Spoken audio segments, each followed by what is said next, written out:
Hey guys, this is Abba with CoffeeNCode. Today I'll be continuing from our previous video on inheritance. If you haven't seen that, please click in the banner and come back to this video. So for our inheritance, we had an animal class that was being derived by our cat and our dog class, and they contained some properties like name and legs, and contain some functions that we have access to inside our dog and our cat class. On top of these properties and functions, we also have two separate functions that are included solely within the derived classes in dog and cat. And the reason why they're included in here and not in the base class is because the contents of them are slightly different. And we can have our classes set up like this, and we can use our function calls exactly like this, and our print comes out like this. Today we'll be looking at abstract classes. Abstract classes are used to be able to define the structure of a class and to make sure that all of the functions have been created and you haven't missed anything. So we can type here public abstract class, abstract animal. Inside our abstract animal class, we can include some functions. So we know inside our base class that we have two functions inside here, a print name and a sleep. So we can take these out of the animal class and place them into the abstract animal class. The reason why we'd use an abstract class is to tell all of the classes that are going to derive from it that you know you're going to want to use these functions. So we know we want to have this function available so we can print the name of any animal, but the problem is the name property is not available within the abstract class. So what we can do here is we can remove the print name body and just keep the declaration, and it'll still give us an error saying that we must declare it as abstract. So we can type abstract in here. So what we've done here is we've created a function called print name and made it abstract, and the reason why there's no error on here is because there's no body, which means inside our animal class we're going to have to provide the body for this function, which we'll do in a second. So just before we do that, we can see that we're creating a new sleep function and it's got a body, and that we don't need to use abstract in this case because we have a body to our function. So we can inherit from abstract animal inside here, and what you'll realize in a second is this will tell us we haven't implemented print name. This is what I was saying a minute ago why we use the word abstract here. It's because we're telling all of the classes that derive from the abstract animal class that we have to give this a body. So if we hover over this and press the arrow, we can see that Visual Studio is prompting us and allow us to insert the code snippet so we can override that function. There we go.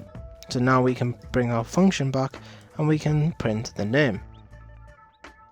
This is really good because what this means is that you can define all of the functions up here, and then when you go to create the classes, if you've accidentally forgot to include this print name function, then your program won't even run because it'll give you a compilation error.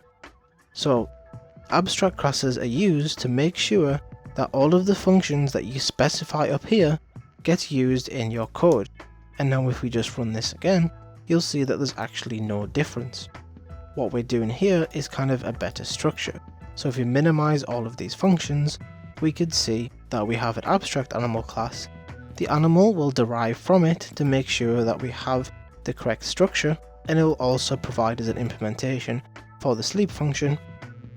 And then we have the dog class that inherits from animal that lets us have all of these properties as well, and the same thing for the class. It's worth a note that in abstract classes you can't actually create an instance of it, so if we wanted to create an instance of this inside our main, it simply wouldn't let us. Animal abstract test.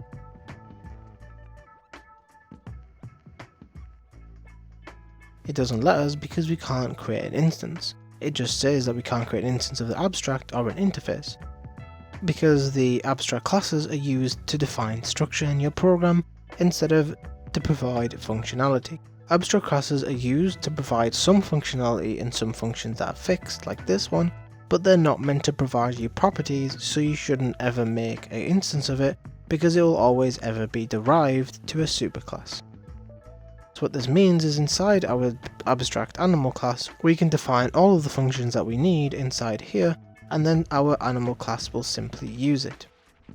If there is a function that you create inside the abstract class, that you already know the body is going to be exactly the same, then you could just include it. If you know that the body is going to change, or you don't have access to the right properties inside here, then you make it abstract and it will force the class that you derive from it to be able to use that function. And just to note that you do need to include the override word, just so it knows that this override is coming from this function. Just a quick recap, so we've made a new abstract class called abstract animal. We've inherited abstract animal class from our animal class. So now we've moved the functions that were inside here onto here, and because our sleep already has a very simple body, we can include it inside. But the body of our print name used this property that's not available within this abstract class, so we make it an abstract function so we can force our animal class to override it in here and make use of it. And therefore our children from the animal class don't actually change. So now our structure is significantly better because we can ensure that all the functions we need are inserted to the abstract class and the animal class has to abide by them rules. In the next video we'll be talking about interfaces. I hope that makes sense. If you have any questions, drop them in the comments below and I'll get back to you. Thank you for watching and I'll see you in the next one.